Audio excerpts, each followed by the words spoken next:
అడుగడుగున పయనంలో అవమానపు హేళనలో నొప్పించే మాటలతో మనసు నలిగి ఉన్నావా? మది నిండిన వేదనను మౌనముగా భరిస్తూ కనుల నిండ కన్నీళ్లతో ప్రభుని చూస్తూ ఉన్నావా?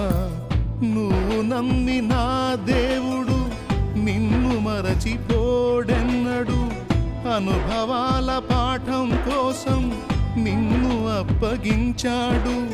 పొందే ప్రతి గాయం రూపుమాసిపోయే సమయం సంతోషం ఇక ఆసన్నమాయే. పొందే ప్రతి గాయం రూపుమాసిపోయే సమయం